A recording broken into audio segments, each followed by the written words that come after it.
Hey guys, how's it going? So this past week I got to do something pretty cool, which was teach somebody who's never played guitar how to play. It started out with them just wanting to learn one song, which luckily was a pretty easy song. It's that song Scotty Doesn't Know. It's in a movie or something, I'm not sure. I'll link it down below so you guys can hear it. It's pretty simple, like punk rock song. It's something along the lines of like,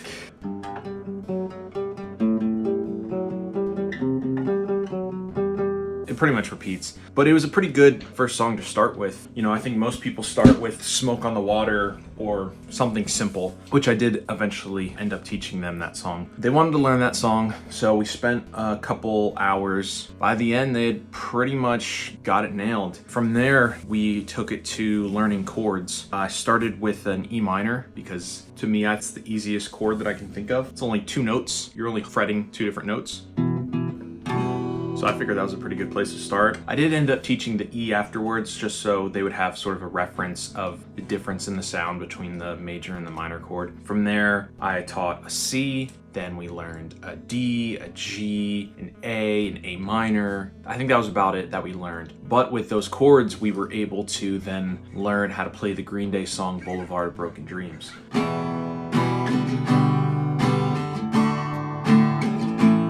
It's just an E minor, a G, a D, to an A, and then it repeats, and then in the chorus there's a C in there. We didn't get quite that far, but I wanted them to have an idea of all the different chords that we were going to use. Figured that was a good starting song to learn transitions, because for me it feels like a natural sort of transition. Going from the E minor, all you have to do is just move this finger up a string and over a fret, and then just drop your third finger onto the same fret of the high E string. Then with the D, it's a little bit more complicated. You just bring that lower finger up a string to the 3rd fret of the B string, and then drop these 2 guys onto the 2 frets of, or the 2nd fret of the E string and the G string. And then I was trying to teach them the trick of going from a D to an A is pretty simple. All you have to do is lift up, slide, and drop. When you're learning, it's sort of a complicated concept, but with a little bit of practice, in like 10 minutes, they had pretty much nailed it. From there, just transitioning to the E minor, you just lose a finger and bring these 2 up a string. And that's it.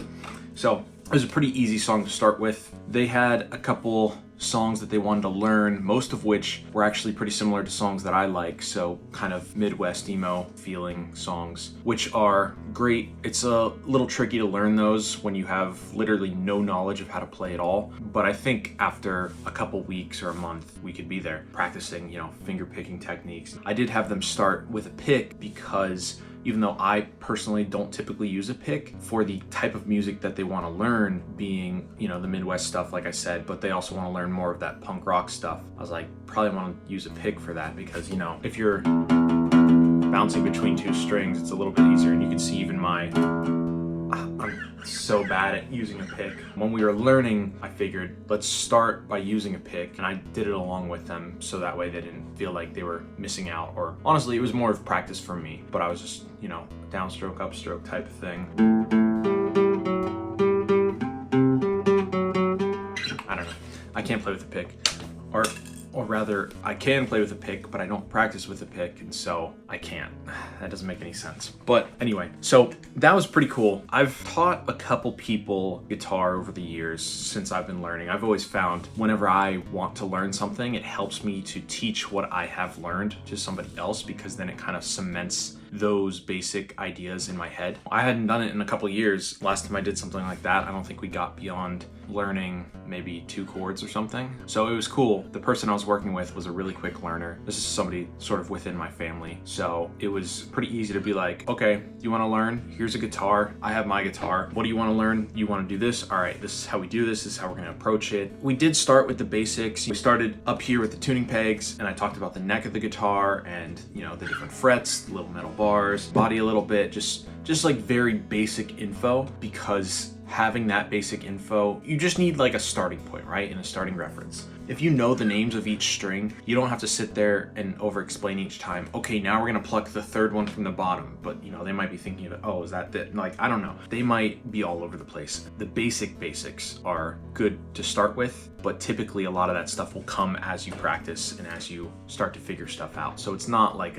we didn't sit on it for too long. It was like maybe 5 minutes of, all right, this is this stuff. Try to tune your guitar, see what happens when you turn the strings. One thing that did make it a little bit difficult, which is, you know, there was really nothing we could do about it, was that the person I was working with was left-handed. I don't have a left-handed guitar, so somebody might think, oh, well, they could just flip it the other way around. You could, yeah, and I explained to them, there are right-handed people, like, I can't remember the name of the guy, but there's a jazz musician where he's right-handed, but the first time he started playing a guitar, he had it flipped the other way. And so he's always played this way, with the strings upside down, right? Like, not necessarily playing a left-handed guitar, they're playing a right-handed guitar upside down. If you're unaware, one of the major differences is typically the guitar will be built different. For example, you can tell from this one that there is a difference because, you know, it's built to be a little bit more comfortable for a right-handed person. The biggest difference would be how the strings are put on. Obviously, if you're using a right-handed guitar and you string it to be a left-handed guitar, it can technically work, but there's different tensions and it probably just won't sound right, but it's okay.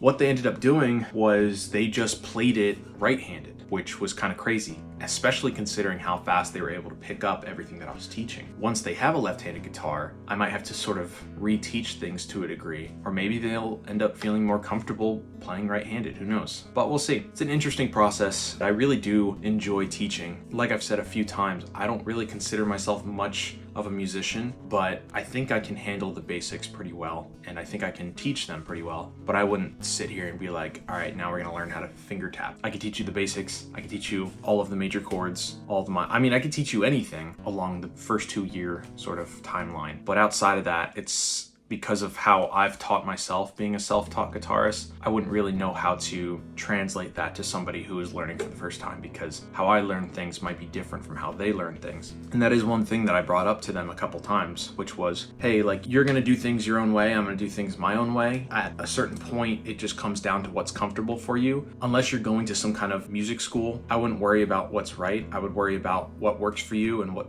sounds right and what is gonna get you there. Like, there were minor things that I did say, hey, you can do it that way, but if you try it this way, it might be a little bit easier. For example, with the D, they really wanted to switch the second fret fingers around, so they had them like this, which is cool, you know, it works. But if you're somebody like me where like your fingers are kind of fat, you might end up with being on the high E string a little too far over to the left. You know, it doesn't sound great. Just like little examples like that, like, hey, you can do this, but this is how it will sound. If you can make it work for you, great. If not, this is how I would approach it. That and like, you know, stuff like, well, you know, you're gonna have to transition to this one chord, so you might not want to have this certain finger position because it's gonna take longer for you to get to the next chord. With the song that we're learning, that's the strumming pattern. So it's relatively slow, but when you're a beginner, you know, it's fast. That was another thing that we did work on. They were having trouble getting in their head what I call keeping the groove, which essentially is just like, my hand is constantly going up and down as I'm strumming, where I think as a beginner, they're thinking upstroke, downstroke, you know, trying to get that. So if I'm saying down, down, up, down, down, up, down, they wanted to a lot of the times be like down, down, and then they'd already be up and then try to get back down so they could get that up. So working on just keeping the groove, you know, feeling it a little bit. It's hard to get that when you're beginning unless that just comes naturally to you, which I think it doesn't for most people. It might come naturally to them in theory, but practice, not really. But yeah, that's about it. That's pretty much what I did this week. I worked with that person quite a bit. I did do a lot of work on the album this week as well. I got pretty close with one of the songs. Didn't really write anything new. Haven't really felt inspired recently, which is something I think I might make a video about pretty soon, talking about inspiration